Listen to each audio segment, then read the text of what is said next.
Bismillahirrahmanirrahim. Assalamualaikum warahmatullahi wabarakatuh. Innal hamdalillah nahmaduhu wa nasta'inuhu wa nastaghfiruh wa na'udzu billahi min shururi anfusina wa min sayyiati a'malina may yahdihillahu fala mudhillalah wa may yudhlilhu fala hadiyalah. Asyhadu an la ilaha illallah wahdahu la syarikalah wa asyhadu anna Muhammadan 'abduhu wa rasuluh. Alhamdulillahirabbil alamin, di pagi hari ini kita dapat bergabung di majelis Rabu pagi yang insya Allah akan membahas topik besar, yaitu mudah memahami ilmu nahwu, yang akan dibawakan oleh Ustadz kita bersama Ustadz Hafiz Muzakir, yang dimana pembelajaran di pagi hari ini akan merujuk kepada salah satu kitab yang terkenal, yaitu kitab Syarah Jurumiyah, Tuhfatul Sodiyah, yang merupakan karya dari Syekh Abu Abdillah Ahmad bin Sabit bin Said Al-Musabi. Dan insya Allah pembelajaran kita akan menjadi pembelajaran yang rutin ya di setiap Rabu pagi. Jadi bagi rekan-rekan di sini yang punya keluasan waktu di setiap Rabu pagi, diharapkan besar untuk mengikuti kajian ini secara rutin dan juga bisa mengajak rekan-rekan yang lainnya untuk senantiasa bergabung untuk meraih faedah ilmu. Dan kita di majelis ilmu tentunya insya Allah didoakan oleh para malaikat. Dan tanpa berpanjang waktu, saya serahkan kepada Ustadz. Bagi Ustadz, kami persilakan. Bismillahirrahmanirrahim. Assalamualaikum warahmatullahi wabarakatuh. Alhamdulillahirabbil alamin wassalatu wassalamu ala Rasulillah ma ba'd. Tiada kata yang pantas terucap dari lisan kita kecuali rasa syukur kita kepada Allah Subhanahu wa taala atas segala nikmat dan limpahan rahmatnya. Kita semua kembali dipertemukan pada pagi hari ini insyaallah dalam keadaan sehat walafiat, dengan menyusun niat bertalibul ilmi, khususnya menuntut ilmu bahasa Arab, bahasa yang sangat penting diketahui oleh setiap muslim agar bisa menjalani agama Islam ini, memahaminya dengan baik dan juga benar. Baik. Pagi hari ini insya Allah kita akan memahami 10 hal sebelum memasuki suatu disiplin ilmu. Khususnya karena kita ingin memasuki disiplin ilmu nahwu, maka dikenal 10 poin yang akan mengenalkan kita terhadap ilmu nahwu. Dan yang mana 10 poin ini telah terkumpul dalam bait-bait syair, dan ini ma'ruf setiap para thalib ketika hendak memulai satu pelajaran disiplin ilmu, maka seorang pengajar atau ustadznya, ya pun tidak semua tapi sebagian dari mereka akan mengenalkan 10 poin ini yang terkumpul dalam bait syair Syekh Muhammad bin Ali As-Sabban yang wafat pada tahun 1206 Hijriah. Yang mana bunyinya, inna mabadi kulli fanin 'ashrah al-haddu wal mawdu'u thumma as-samarah wa fadluhu wa nisbatun wal wadi'u al-ismul istimdadu hukmu syari'u masailun wal ba'du bil ba'di iktafa wa man dara al-jami'a hadha syarafa. Naam.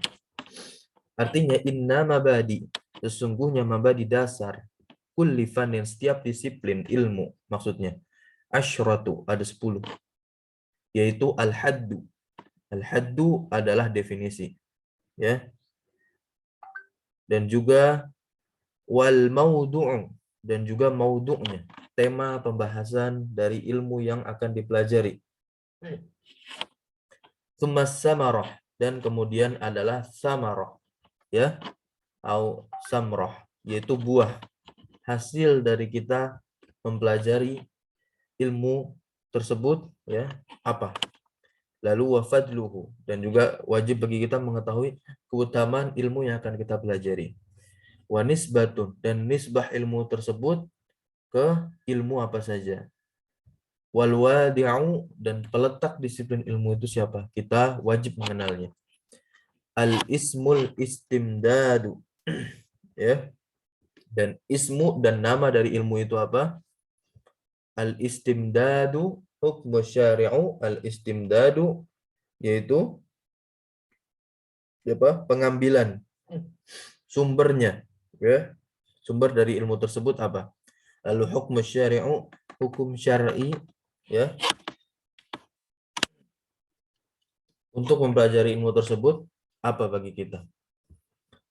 Lalu masail, ya, yang terakhir adalah masail. Kita mengetahui permasalahan-permasalahan apa saja yang akan kita pelajari dalam ilmu tersebut, khususnya dalam ilmu nahwu tentunya. Wal ba'du bil ba'di iktafa, ya, wa man daral jami'a hadza syarafa. Nah, lalu dicukupkanlah sebagian ini, dan siapa yang mengetahui, ya, 10 poin ini, wa man daral jami'a hadza syarafa, maka ia akan mendapatkan, ya, kemuliaan. Maksudnya dia mengetahui permukaan ilmu yang hendak dia pelajari. Nah, maka kita akan membahas sedikit atau sekelumit cerita sejarah pembukuan ilmu nahwu, ya, dari perspektif wilayah, mungkin bisa juga, maupun dari perspektif para ulama-ulamanya. Kita awali dengan had, ya, yang mana ini sama seperti ta'rif, pengertian, ya, definisi.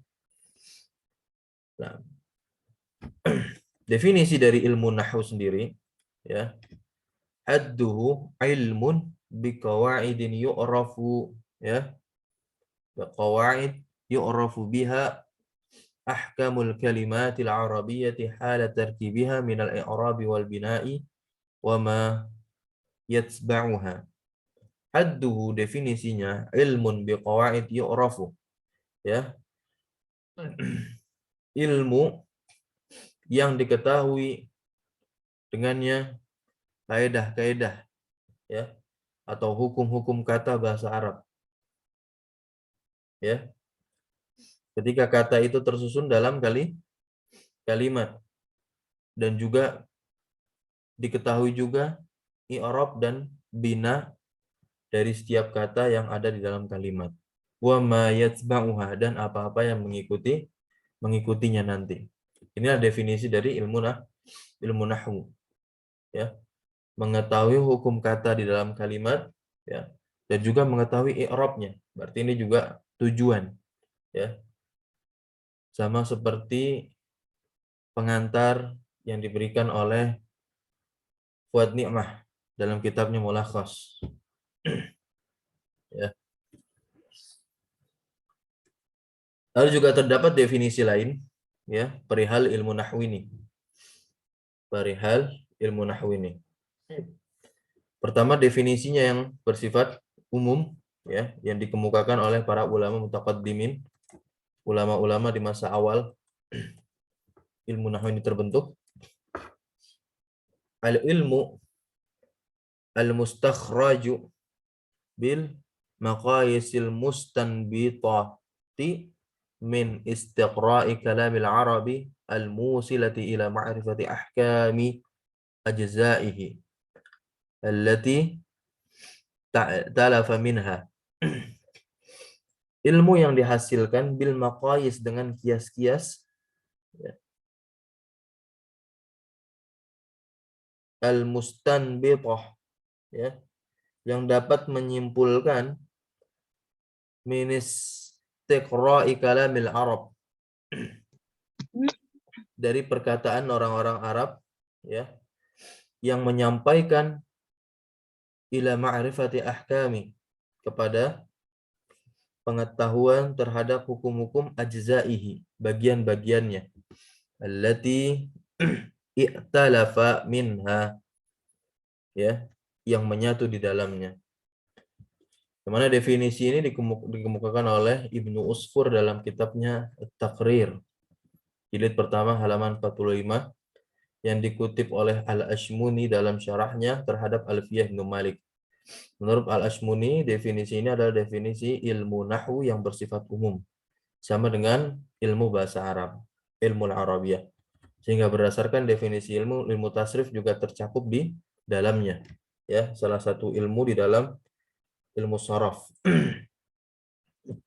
Penyusunan secara menyatu antara ilmu nahwu dan ilmu tasrif atau ilmu sharaf ya dianggap sebagai bagian dari ilmu nahwu adalah metode yang ditempuh oleh para ulama-ulama mutaqaddimin, seperti yang tidak asing adalah ulama Sibawayh ya, sebagai penyusun kitab pertama dalam ilmu nahwu ya, beliau. Lalu kedua, definisi secara khusus oleh ulama berikutnya, yang mana terjadi pemisahan ya antara ilmu nahwu dan ilmu sharaf. Ya, bisa dikatakan yang pertama kali melakukannya adalah Al-Mazini, Al-Imam Al-Mazini yang wafat tahun 247 Hijriah. Ada juga yang mengatakan beliau wafatnya tahun 249 Hijriah dalam kitabnya Tasrif, yang kemudian disyarah dan dikembangkan oleh Abu Ali Al-Farisi ya, dan muridnya Ibnu Jinni. Nah, Ibnu Jinni ini salah seorang ulama bahasa Arab juga ya. Kitabnya yang terkenal Al-Khasa'is, ada nama Al-Khasa'is ya. Nah, Al-Khasa'is. Kitab tersebut berisi tentang kaidah bunyi ya, ilmu aswat, fonologi atau suara yang dikeluarkan melalui ya mulut ya, suara lisan menggunakan bahasa Arab. Disebut juga ilmu aswat. Pemisahan ini ditinjau dari konsep ilmunya bahwa kedua ilmu tersebut memiliki pembahasan yang berbeda antara ilmu nahwu dan ilmu sharaf. Ya. Kalau ilmu sharaf kita membahas perubahan bentuk kata keseluruhannya. Tapi kalau ilmu nahwu itu mengajarkan kita ya perubahan keadaan akhir suatu kata, Ya, katanya nggak berubah tapi hanya keadaan akhirnya saja yang berubah. Itu ya pembelajaran ilmu nahwu. Nah, meskipun berasal dari akar yang sama, ya. Ilmu tasrif berkaitan dengan hukum suatu bentuk kata secara parsial, sedangkan ilmu nahwu berkaitan dengan hukum suatu susunan kalimat yang berada di akhir suatu kata. Ya. Oleh sebab itu ilmu nahwu dan tasrif memiliki definisi lagi setelah adanya pemisahan. Ya.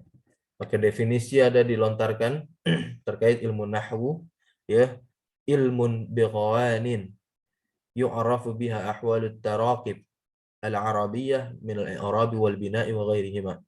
Ilmu nahwu adalah ilmu yang berisi tentang kaidah-kaidah ya. Dan juga diketahui dengannya keadaan-keadaan susunan ya kalimat bahasa Arab, min al-i'rab ya. Min di situ tafsiriyah ya, min tafsiriyah. Maknanya tafsiriyah di antaranya ya i'rab dan juga bina, berupa i'rab dan juga bina dan juga selainnya. Tapi kalau ilmu tasrif apa itu? Ilmun bi usulin yu'rafu biha ahwalu abniyatil kalimah allati laysat ya bi i'rab. Ilmu tasrif atau ilmu sharaf adalah ilmu tentang dasar-dasar yang diketahui dengannya keadaan bentuk kata dari satu bentuk ke bentuk yang lain. Maka tidak membahas tentang i'rab. I'rab bahasannya hanya pada nahwu. Nah, inilah had atau definisi ta'rif dari ilmu nahwu. Ya. Maudhu atau tema pembahasan ilmu nahwu ya, tentu seputar seputar kata-kata bahasa Arab, ditinjau dari sisi keadaan akhir suatu kata. Kalau kita kembali kepada definisi ilmu nahwu yang telah kita bahas sebelumnya. Ya. Lalu berikutnya ya, maudhu summa tsamarah ya. Samarah atau samrah itu buah atau hasil mempelajari ilmu nahwu. Apa hasilnya? Ya, hasil mempelajari ilmu nahwu adalah at-tahayruzu 'anil khata', ya, wal isti'anatu 'ala fahmi kalamillahi wa kalami Rasulillah. Maka ini adalah tujuan, sebaik-baiknya tujuan kita mempelajari bahasa Arab tentunya, harusnya. Buah atau hasil mempelajari ilmu nahwu adalah menjaga lisan, ya. Saunul lisan anil khata atau anil lahan, dari kesalahan pengucapan. Untuk apa? Untuk membantu kita, ya, supaya benar dan baik dalam memahami firman Allah dan juga hadis Nabi Muhammad SAW. Nah, itu buah hasil mempelajari ilmu nahwu. Dan fadluhu, keutamaan ilmu nahwu, banyak sekali dijabarkan oleh para ulama, ya, bahkan para sahabat, ya, mengatakan ta'allamul arabiyyah fa innaha min dinikum, ya.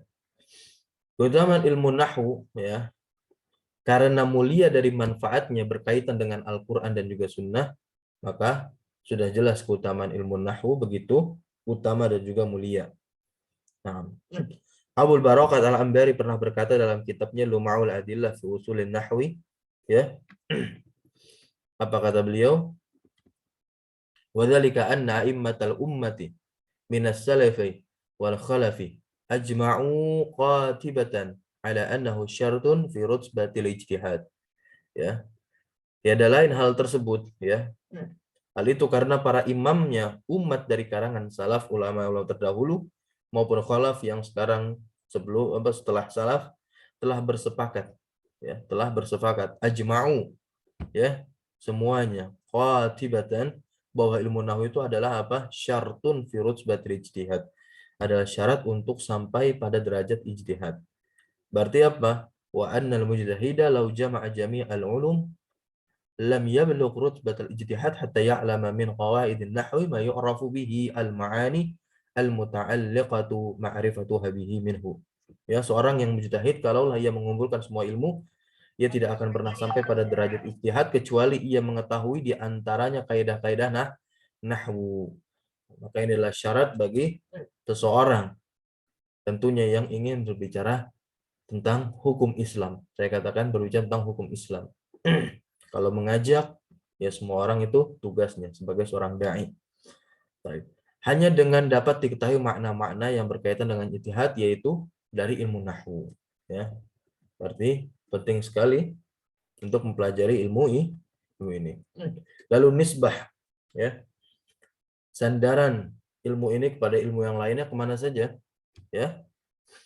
Wa nisbatuhu li baqil ulumit tabayun. Nahwu dengan ilmu yang lain itu adalah nisbatun tabayun, ya, ulumit tabayun, masing-masing punya kejelasan. Dalam kitab Tuhfatul Sabiyah Syarah Matan Jurumiyah yang insyaallah kita akan bahas nanti karya Syekh Ahmad bin Sabit Al-Wusabi, dikatakan di situ nanti di halaman 13, ya. Huwa minal ulumil arabiyyah wa iya isna asyara ilman. Ya, nisbahnya itu dari ilmu-ilmu bahasa Arab dan dia ada 12 dan 12 ilmu. Bagaimana ke-12 ilmu ini disebutkan juga oleh ahli bahasa dalam kitabnya Jami'ud Durus, ya, karya Syekh Mustafa Al-Wulayain. Ya, di antaranya ada ilmu sharaf, ilmu nahwu, sudah kita ketahui definisinya, ilmu rasm. Ilmu rasm ini juga penting sekali, ya. Ya, ilmu tentang apa? Tentang penulisan Al-Qur'an, ya. Tulisan-tulisan di dalam Al-Qur'an, penulisannya. Ya. Jadi ada rasm-rasm Utsmani, ada rasm imla'i, ya. Lalu mempelajari ilmu balaghah. Pelajari ilmu balaghah yang terbagi menjadi 3, bayan, ma'ani, badi. Ya. Ini semuanya alat untuk memahami Al-Qur'an. Ya. Lalu berikutnya ilmu arud. Nah, ilmu arud, terkhusus ilmu arud, ya. Ya. Kajiannya mungkin tidak pada Al-Qur'an, ini pada syair. Lebih tepatnya pada kalam Arab. Pada kalam Arab. Perkataan orang-orang Arab. Ya. Bagaimana kita mengetahui keindahan suatu syair atau kesalahan suatu syair, maka di sini ilmu arud. Ya. Mempelajari timbangan-timbangan tertentu dalam syair-syair Arab. Lalu ilmu qawafi. Ya, kadang disatukan juga dalam ilmu arud. Maka ilmu arud dikatakan ilmu arud wa qawafi. Qawafi itu adalah ilmu membahas apa tentang ujung, ya, bait syair yang sifatnya apa? Sama semua kan? sama semua dari tiap bait-baitnya. Lalu ilmu insya tentang menulis dalam bahasa Arab. Ya, insya menulis bahasa Arab. Ya, tentu ini berbeda dengan yang rosem tadi. Rosem tadi kaidah kepenulisan hamzah qat'i bagaimana gitu. Hamzah wasal bagaimana. Kalau di dalam Al-Qur'an kan ada yang harokatnya panjang tapi tidak ditambahkan alif. Hanya dikasih harokat saja. Nah, itu di rosem gitu. Seperti Maliki Yaumiddin, mim, lam sama kaf disatukan. Tapi ada juga mim ya disambung dengan alif lalu lam sama kaf. Maka di sini ada perbedaan yang maksudnya kepada ilmu qiraat. Maliki Yaumiddin sama Maliki Yaumiddin. Allahu a'lam. Kita lanjut lagi ke ilmu aswad. Nah, ilmu aswad ya, ilmu yang belajar tentang bunyi ya, retorika dan cara berbicara ya. Atau nanti masuk ini juga ke dalam ya ilmu tajwid yang bahasannya makhrijul huruf ya, ilmu aswad. Kalau dalam istilah linguistiknya dia masuk kepada ilmu fonologi ya, nanti ada fonem ya dan lain-lainnya. Lalu juga ada ilmu adab ya, ilmu tentang sejarah dan perkembangan sastra Arab. Lalu berikutnya yang terakhir ada fiqhul lughah ya. Fiqhul lughah itu adalah ilmu yang pelajari tentang apa? Asal usul cikal bakal bahasa Arab ini berasal. Berarti tentang wilayah-wilayah ya. Kalau kita nanti sampai atau dari kita di antara kita telah masuk kepada kitab Mutamimah, di situ kan banyak sekali membahas apa? Kalangan-kalangan kabilah-kabilah Arab, salah satunya yang ada di Yaman. Akalunil Barogis, nah itu kita mengenal sana. Atau kabilah-kabilah At-Tayyi, nah di situ. Dan mereka memiliki kekhususan sendiri dalam aturan bahasa mereka. Ya, Bani Tamim, orang Hijaz, ya pergelutannya ada di bab-bab istisna, selain gitu. Nah, itulah nisbah dari ilmu nahwu. Ya. Lalu poin yang keenam dari mabadi asyrah yaitu al-wadi'u, orang yang meletakkan. Ya, dari asal katanya wadu'a yad'u, meletakkan. Wadi'u isim fa'ilnya. Siapa sih yang meletakkan ilmu nahwu? Nah, yang terkenal, yang termasyhurnya ya, kami tidak katakan sebagaimana penulis Syekh Ahmad bin Sabit Al-Usabi katakan di sini ya, yang masyhurnya beliau tidak katakan pertama kali dituliskan atau dibukukan ya, yang meletakkan itu adalah Abul Aswad Ad-Duwali ya, yang mana ia diperintahkan oleh Imam Ali karamahullahu wajhah ya.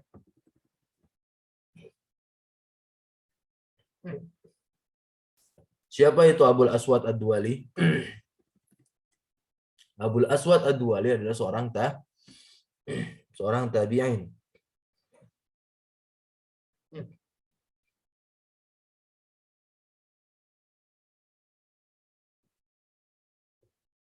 Ya, seorang tabi'in. Letak ilmu nahwu adalah Abul Aswad Ad-Duwali atas perintahnya Imam Ali bin Abi Thalib radhiyallahu anhu. Kata nahwu sendiri berasal dari perkataannya Imam Sayyidina Ali bin Abi Thalib radhiyallahu anhu kepada Abul Aswad Ad-Duwali. Ya. Apa katanya? Anhu hadzal nahwa. Anhu hadzal nahwa. Dari kata anhu hadzal nahwa. Maksud dari perkataan beliau kepada Abul Aswad Ad-Duwali ialah untuk membuat kaidah bahasa Arab agar pengajaran ilmu ini tetap terjaga di kemudian hari yang akan datang. Lalu apa sebabnya? Ya, Sayyidina Ali memerintahkannya untuk menempuh jalan ya, atau membuat kaidah bahasa Arab ilmu nahwu ini. Nah, jadi ini tiada lain berasal atau berawal dari pengamatannya Abul Aswad Ad-Duwali di tengah masyarakat. Ya, di tengah masyarakat. Bahkan ada juga yang mengatakan kisah antara beliau dengan putrinya, yang mana suatu hari Abul Aswad ini pergi ke Basrah, ya, pergi ke Basrah untuk menemui putrinya. Dan ketika sampai, sang putri itu mengatakan apa? Ya abati, wahai ayahku, ma asyaddul harri, ya, ma asyaddul hari. Perhatikan, Ma asyaddul harri, asyaddu. Ya. Maka kalau kita lihat dari sisi bahasa itu artinya, wahai ayahku, bulan apakah yang paling panas? Asyaddu al-harri.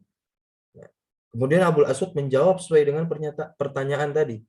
Bulan Najir atau Safar. Lalu anaknya kaget, anak perempuan Abul Aswad itu kaget dengan jawaban yang diucapkan oleh ayahnya tidak sesuai dengan apa yang ia harapkan. Padahal dia ini ingin apa? Ingin mengemukakan ya kekaguman, ya ta'ajjubiyah, kaget, ya betapa panasnya kan. Nah, tapi ada kesalahan harokat.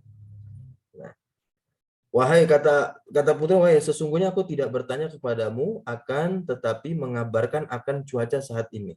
Ya betapa panasnya cuaca saat ini. Begitu maksudnya. Namun diksi yang digunakan putrinya, putri dari Abul Aswad itu tidak sesuai, tidak efisien. Seharusnya dia mengatakan ya apa? Ma asyadda. Nah, ini nanti berlaku kepada uslub ta'ajub. Ya, bagaimana cara kita mengatakan ya sebuah apa namanya? Ya, takjub kita kepada sesuatu. Ma ajmala hadzal bait. Ya, betapa indahnya rumah ini gitu. Nah, setelah peristiwa inilah Abul Aswad itu pergi menemui siapa? Sayyidina Ali. Ya, karamallahu wajhah. Bertemu kepada Amirul Mukminin ini yang keempat. Ya, mengadukan kisah putrinya yang menurut dia telah menjadi apa? Sesuatu yang sangat krusial, ya. Ia meminta kepada Sayyidina Ali agar memberikan izin kepadanya untuk dapat menyusun ilmu gramatika bahasa Arab. Maka Sayyidina Ali pun mengizinkannya dan menyuruh ia ya untuk membeli apa lembaran-lembaran kertas lalu menuangkan isi pemikirannya terhadap ilmu nahwu ini dengan perintah yang tadi anhu hadzal nahwa. Anhu hadzal nahwa dikutip dari kitabnya Al-Imam Al-Ambari. Nah, tapi dalam riwayat lain sebagaimana faedah yang kami dapatkan dari dosen-dosen kami saat belajar ya bahwasanya katanya putrinya ini mengatakan dengan kalimat yang lain ya apa katanya ya abati ma ahsanus samai. Nah dia tanya wahai ayahku apa yang paling indah di langit. Masih salah kan, harusnya ahsana bukan ahsanu ya. Lantas Abul Aswad menjawab bintang-bintangnya yang paling indah tuh. Ya, kemudian putrinya kembali berkata, wahai ayah, sungguhnya aku tidak bertanya kepadamu, tapi aku ingin menyampaikan rasa takjubku kepada indahnya lah langit. Nah, ya. Jika seperti itu, maka Abul Aswad memberitahunya, ya, mengatakannya yang baik itu adalah ma ahsanas samai. Betapa indahnya langit ini, ucap Abul Aswad, ya. Nah, makanya dikatakan bahwasanya hal yang paling pertama ya dibukukan oleh Abul Aswad yaitu bab tentang tajub. Bab tentang tajub.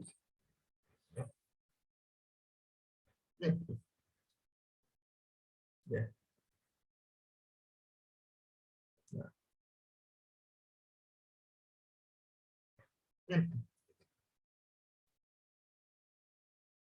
Maka kalau kita melihat ilmu nahwu dari perspektif wilayah perkembangannya ya. Ini ada di apa? Basrah, Mekah dan juga Madinah. Awal-awal abad Hijriyah pertama, ya, abad Hijriyah yang pertama. Lalu masuk lagi berkembang ke wilayah Kufah, Baghdad, ya, bahkan sampai kepada Andalus. Maka di sana ada seorang ya ulama ilmu nahwu yang terkenal, Ibnu Malik. Ibnu Malik ya, pengarang Alfiyah itu. Ya, itu berasal dari Andalusia, Spanyol. Yang mana nanti ketika beliau meninggal wafat, nah, lahirlah ulama nahwu setelahnya di tahun yang sama dari Maghrib, Maroko. Yang nanti matannya akan kita pelajari, yaitu penulis Jurumiyah Ibnu Ajurum. Lalu berkembang lagi kemana?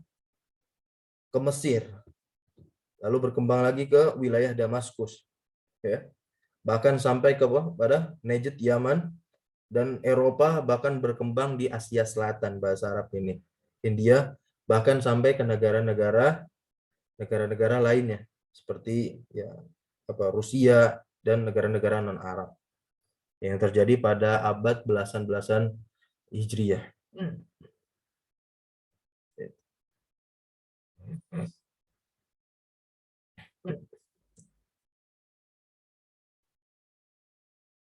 Jadi kalau kita ingin melihat cikal bakal dari ilmu nahwu, ya, asal muasalnya, hampir semua pakar linguistik Arab bersepakat, ya, bahwa gagasan awal yang kemudian berkembang menjadi ilmu nahwu muncul dari apa? Berasal dari apa? Perkataannya Imam Ali bin Abi Thalib, ya, saat beliau menjadi khalifah, ya. Nah, karena faktor apa?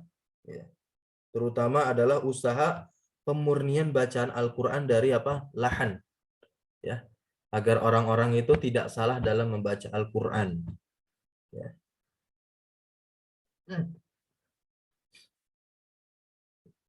Kalau memang sebetulnya kita melihat fenomena lahan itu sudah muncul pada masa Nabi Muhammad masih hidup, tapi frekuensinya masih jarang. Nah, setelah Nabi wafat, barulah muncul banyak kesalahan-kesalahan orang dalam membaca Al-Quran. Yang mana awal-awal penulisan Al-Quran kan tanpa titik, tanpa dobet, tanpa rosem juga, ya.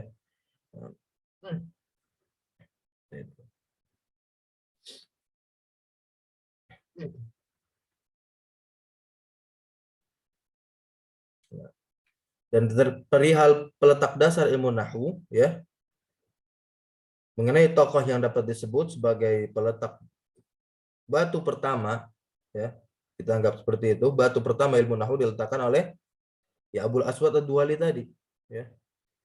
Nah, tapi ada riwayat lain, sebagian ada yang mengatakan bukan beliau, bukan Abul Aswad Ad-Duali, melainkan Nasr bin Asim. Nasr bin Asim, ya. Faedah tentang Nasr bin Asim, ya, kami dapatkan dari teman kami sekaligus guru saat kami belajar Matan Jazariyah. Beliau katakan ulama Imam Nasr bin Asim ini orang yang mengurutkan huruf hijaiyah. Ada juga yang mengatakan Abdurrahman bin Hurmus, ya. Namun dari perbedaan pendapat itu yang paling populer dan diakui ya adalah sejarahnya Abul Aswad. Di mana kita dapat pendukungnya, pendukung pendapat ini dari golongan ahli sejarah terdahulu. Antara lain yaitu Ibnu Qutaibah. Ibnu Qutaibah. Lalu juga banyak ulama-ulama yang mengatakan pendapat ini. Maka masyhurlah bahwasanya yang peletak pertama itu adalah Abul Aswad Ad-Duali. Orang yang pertama mendapat kepercayaan dari Khalifah Ali bin Abi Thalib untuk menangani dan mengatasi masalah lahan yang mulai merebak meluas di kalangan masyarakat awam. Gitu. Ya.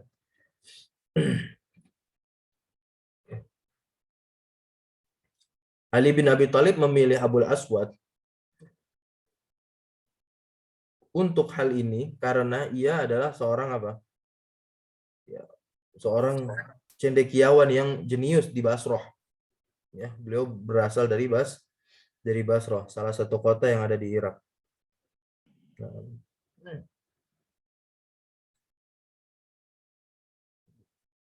Maka Basrah sebagai kota kelahiran ilmu nahwu, ya.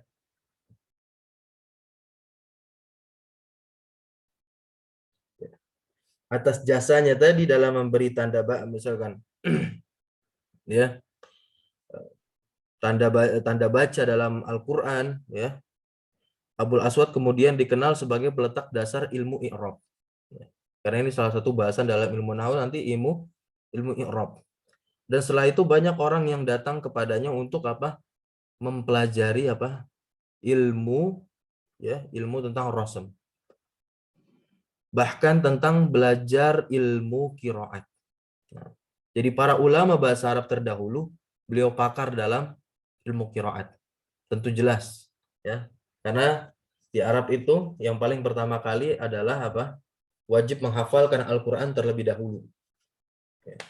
Wajib menghafalkan Al-Qur'an terlebih dahulu, baru dia masuk ke dalam disiplin ilmu bahasa.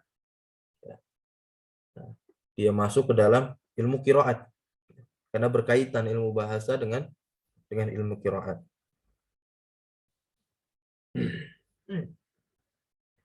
Nah, disinilah awal mula kota Basrah dikenal sebagai kota kelahiran ilmu nahwu. Banyak murid yang berhasil, ya, dan kemudian menjadi generasi penerusnya yang mengembangkan gagasan-gagasan yang telah dirintis, di antaranya ya seperti ulama, ya,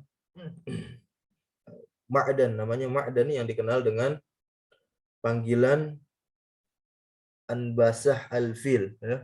Faedah yang kami dapatkan dari guru kami, ya, dosen saat belajar di kampus. Lalu juga ada Nasr bin Asim al-Laitsi yang wafatnya tahun 89 Hijriah, ya. Dan Yahya bin Ya'mur al-Adwani yang wafatnya tahun 129 Hijriah, ya. Nah, terus perkembangan ilmu nahwu yang sempat dicapai pada masa Yahya bin Ya'mur dan Nasr bin Asim, ya, yang pertama, ya, pembakuan sebagian istilah nahwu. Nah, seperti apa? Kata rofa, nasab, jar, tanwin, dan juga i'rab. Nah, ini perkembangan ilmu nahwu yang dicapai pada masanya Yahya bin Ya'mur dan Nasr bin Asim. Terbukukanlah istilah-istilah nahwu ini. Lalu yang kedua, perluasan beberapa pokok bahasa nahwu. Yang ketiga, mulai dipakai atau digunakannya pendekatan nahwiyah dalam pembahasan masalah-masalah ilmiah di kalangan para ulama. Dan yang keempat itu mulai bermunculan karangan-karangan dalam bidang ilmu nahwu. Ya, masih dalam bentuk prosa, buku, ya, tulisan-tulisan narasi. Yang mana di samping itu dikenalnya kota Basrah dengan kota kelahiran ilmu nahwu, ya. Menjadi pusat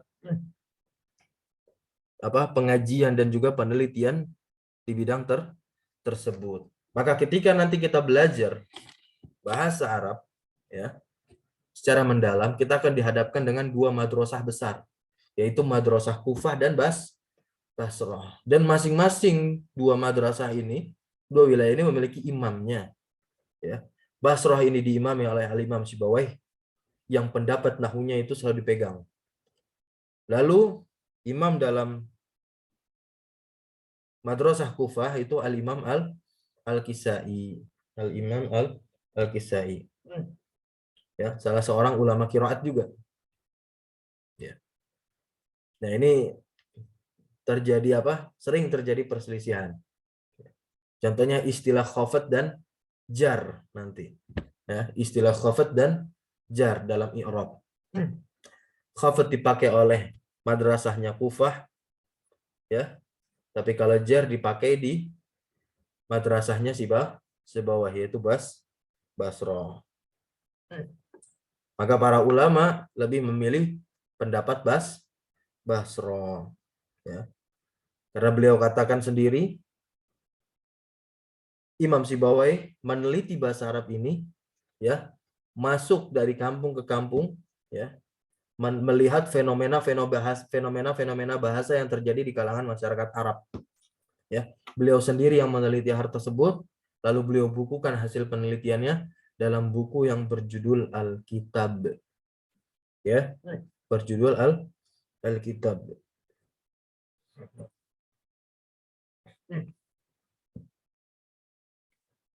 Ya, tokoh-tokoh nahwu Basrah di generasi pertama, ya. Itu seperti siapa? Abul Aswad dan Ad-Duwali, Yahya bin Ya'mur, Nasr bin Asim. Ya, nanti ada Ibnu Abi Ishaq.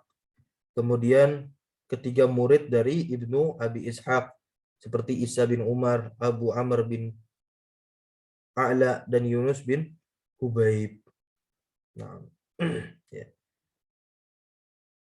Baik. Kita lanjutkan. Ismu.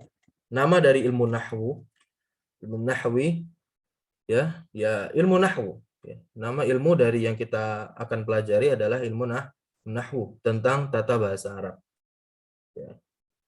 Sebab penamaan sebagaimana dikatakan Al-Waqidi, sungguh Sayyidina Ali bin Abi Thalib yang menamakan hal tersebut, ya, sebagaimana cerita yang telah lewat tadi. Ya. Lalu istimdad, sumber pengambilan ilmu nahwu itu yaitu perkataan orang Arab. Ya, salah satunya. Tapi yang paling penting sumber pengambilan, ya, dari ilmu nahwu itu apa? Al-Qur'an dan juga hadis Nabi. Ya. Karena perkataan Arab sebelum Al-Qur'an itu turun, ya, itu masih berantakan. Masih berantakan. Tapi ketika wahyu Al-Qur'an turun, ya, perkataan-perkataan mereka terasa tertandingi, ya, karena bagus dan fasihnya, ya, kalamullah yang telah terbukukan yang sampai kepada kita saat ini, yaitu Al-Qur'an. Ya. Itu adalah kalam Arab yang fasih. Maka dikenal dengan dua istilah, bahasa Arab fusah, ya, dan bahasa Arab yang selain fushah. Nah, amiyah, ya, bahasa Arab amiyah dan bahasa Arab fushah. Bahasa Arab amiyah itu bahasa Arab, ya, orang-orang, ya, bahasa Arab yang dipakai oleh pada masyarakat di Arab, ya, berbeda dengan bahasa Arab dalam Al-Qur'an. Maka tiap wilayah, tiap negara Arab berbeda-beda amiyahnya. Baik. Apa hukum mempelajari ilmu nahwu? Ya, hukum mempelajari ilmu nahwu ada dua. Ya, hukum syari'u fihi wujubuhu al-kafa'i ala ahli kulli nahiyatin wal 'aini ala qari'it tafsir wal hadis. Lihat, poin yang pertama, fardu ain bagi setiap talibul ilmi yang ingin memahami Al-Qur'an dan juga hadis Nabi. Ya, tentu para talib yaitu kita, ya, kita. Lalu fardu kifayah bagi orang awam. Orang awam yang dia hanya ingin meminta sebuah fatwa saja. Tapi kita sebagai talibul ilmi yang ingin mengetahui pendalilan fatwa-fatwa para ulama, bagaimana cara pengambilannya, ya, maka kita wajib mempelajari bahasa Arab, khususnya ilmu nahwu. Nah, lalu poin yang terakhir, masalah-masalah yang nanti akan kita jumpai, yang akan kita temukan dalam bahasan ilmu nahwu. Ya, maka masalah yang akan dibahas dalam ilmu nahwu adalah kaidah-kaidah atau rumus-rumus seperti fa'il itu hukumnya rofa, maf'ul bi hukumnya nasab atau mansub, dan lain sebagainya. Untuk teman-teman yang masih belum mengetahui istilah-istilah ini, insya Allah kita akan pelajari bersama melalui buku yang telah disyarah, ya, oleh Syekh Ahmad bin Sabit Al-Wasabi terhadap matan yang sangat fenomenal dan terkenal, yaitu matan Jurumiyah, ditulis oleh ulama Maghrib Maroko, ya, itu Ibnu Ajurum, tepatnya lahir di kota Fez. Nah, dan beliau juga salah satu ulama qiraat. Tapi itu hanya terkenalnya saja.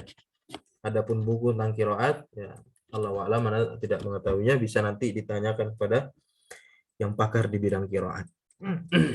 Baik, mungkin ini pengenalan untuk hari ini, ya, mengenai 10 poin terkait ilmu nahwu, mabadi asyrah ilmu nahwu. Kalau bisa teman-teman hafalkan syair ini. Syairnya Syekh Muhammad Ali As-Saban. Inna mabadi kulli fanin asyrah al-hadd wal mawdu'u thumma samara wa fadluhu wa nisbatu wa wadi'u al-ismul istimdadu hukm syari'u masailun wal ba'du bil ba'di tafa wa man dara al-jami'a hadha syarafa. Allah taala a'lam bis-shawab. Ya.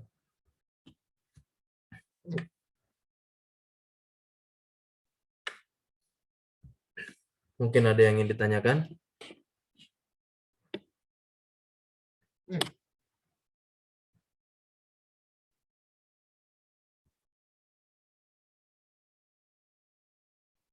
Baik, jikalau tidak ada yang ingin ditanyakan, ya, saya rasa cukup. Ya, insya Allah semoga bermanfaat apa yang telah disampaikan dan apa yang telah kita dapatkan bersama, ya, mengenai kisah dan juga 10 hal sebelum kita masuk ke dalam disiplin ilmu nahwu. Barakallahu fikum. Ya. Syukran jazakumullahu khairan ala hudurikum. Wassalamualaikum warahmatullahi wabarakatuh. Kami kembalikan kepada MC. Tafadhol. Alhamdulillah telah dilaksanakan kelas kita yang pertama, kelas pembukaan dengan tema besar Mabadi Asyarah Ilmu Nahwu. Semoga rekan-rekan semua dapat mengambil faedah dari pembelajaran di hari ini, dan insya Allah rekaman di hari ini akan segera kami upload ke YouTube channel. Dan bagi teman-teman dan rekan-rekan semua yang tertinggal tadi bisa untuk mereview kembali, memurojaah kembali kelas di hari pertama ini. Mari sama-sama kita tutup dengan baca hamdalah dan doa penutup majelis. Alhamdulillahirabbil alamin, subhanaka Allahumma bihamdika, asyhadu an la ilaha illa anta, astaghfiruka wa atubu ilaik. Assalamualaikum warahmatullahi wabarakatuh. Waalaikumsalam warahmatullahi wabarakatuh.